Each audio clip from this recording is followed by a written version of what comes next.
name is Hailey. I am Taiwanese, I'm a Hong Konger, I'm an American. I was born and raised in Taiwan, and currently I'm based in Vietnam working for Knowmads Hanoi. So today I'm going to talk about how I use things that are commonly seen as guilty pleasures to make the world a better place. But before that, I have to tell you how it all started. My mom was born into a family of refugees. So in 1949, the Communist Party took over China, and the wealthy and the educated people had to flee the country. So they fled to Taiwan. And that's why everything of them was taken away. And that's why I'm always very passionate about creating a world where no one's freedom or happiness will be taken away. And I've tried many different things. I worked at hospitals, and I worked in rural areas in the Philippines. But I realized there's one group whose voice is unheard, and that's animals. So I decided to start to speak up for animals. Because I love animals, I don't eat them. And that means I don't eat meat, eggs, dairy, milk, honey, gelatin. Gelatin is commonly found in marshmallow and a lot of stuff. And so I started to work at an animal rights organization for 5 years, trying to use facts to educate people about the benefits of a vegan diet.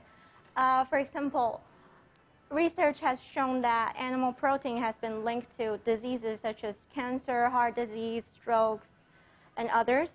And from the environment point of view, a United Nations report has shown that animal agriculture is the top contributor to the world's most serious problems when it comes to the environment.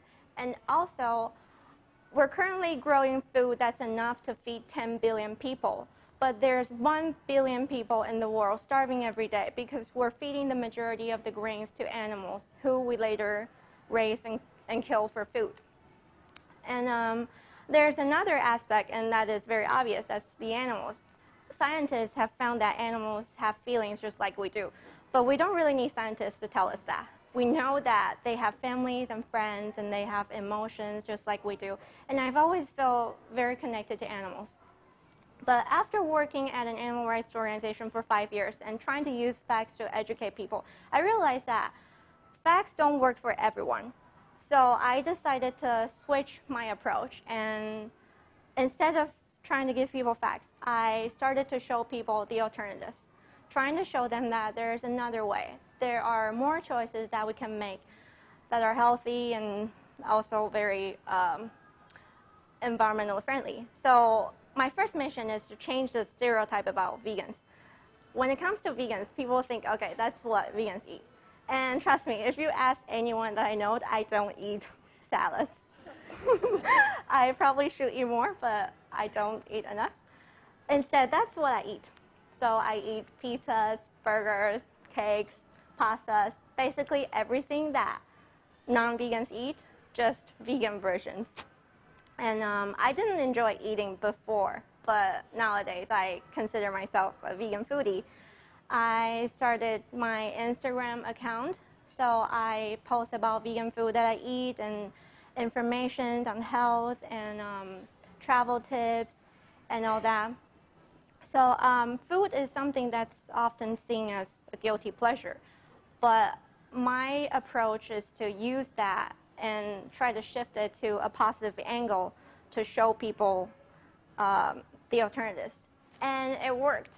So my Instagram, like ever since I started my Instagram and my other social accounts, I've received a lot of positive comments from people, a lot of people telling me how the information I posted have helped them. And Lucas is an example. Lucas is from Austria, and he saw my Instagram account. He had never heard of Taiwan before, but he saw that I post about vegan food in Taiwan a lot, so he decided to travel to Taiwan. And I wasn't there at the time, but I introduced him to my best friend, Sydney, so they met up.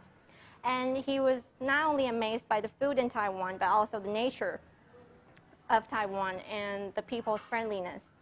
So Lucas had an amazing time in Taiwan. And then he returned to Europe. I never met him in person. I just met him online. But after he went back, he told his friend Michelle, who's American, about the vegan food in Taiwan. And so Michelle also went to Taiwan. And when Michelle was in Taiwan, I was there. So I managed to meet up with Michelle on her last day. So it was really funny because I met up with Lucas' friend, and Lucas met up with my friend, but I never met up with Lucas. And also my social media has led me to some job opportunities. For example, an organization in Taiwan invited my favorite author to give a talk in Taiwan, and they reached out to me to be his interpreter. So I was in Taiwan interpreting for Dr. Will Tado, who's the author of The World Peace Diet. And also because I've spent so much effort on Instagram and doing research on social media, I decided to open a workshop. So I gave a workshop about Instagram at Knowmads Team 6. Because I feel like a lot of people want to use social media for their costs and their projects. And the research that I've done could really benefit people. And my dream is to create a world where everyone is equal, where everyone is free and no one's life or happiness will be taken away from them. So my next step would be to keep doing what I'm doing and also ultimately to start my own vegan leadership program. So basically, food and social media, these things can be seen as totally waste of time, like you just waste your time browsing through social media and all that, but it doesn't have to be. Food, social media, they can be used for a good cause, and that's what I've been trying to do. Thank you.